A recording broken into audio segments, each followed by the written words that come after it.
Обвинителниот акт против 4 лица е со предлог за продолжување на мерката притвор.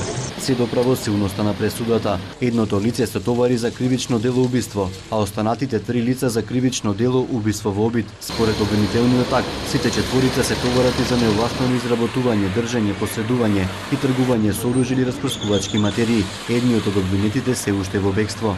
Против останатите 9 лица, основното јавно обвинителство Тетово поднесе обвинителен предлог со кој сите се товарат за кривично дело учество во тепачка.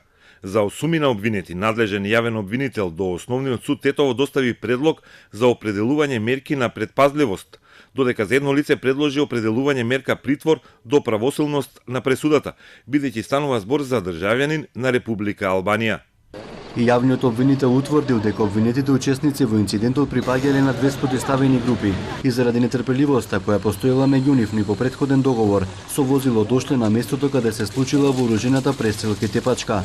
5 минути учесниците биле вооружени со пиштоли, а се користели палки, секири, ножеви и друго ладно оружје.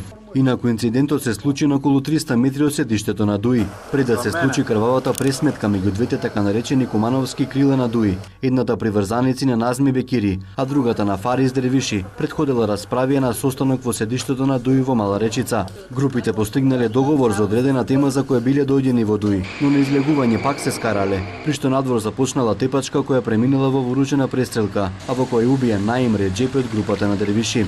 Ваквите информации ги отфрлија од Дуи, но неколку дена подоцна Назми Бекири од Куманово, еден од основачите на Дуи и поранешен подпредседател на партијата, согласи во јавност и потврди дека учесниците во инцидентот биле во седиштето на Дуи на партиски состанок каде тој присуствувал пред да се случи инцидентот. Бекири истакна дека имало несогласување меѓу групите, но Али Ахмети, потесното раководство на партијата, не презеле превентивни мерки за смирување на страстите. Напротив, партиските структури според него со своите постапки придонеле да се случи вооружениот инцидент.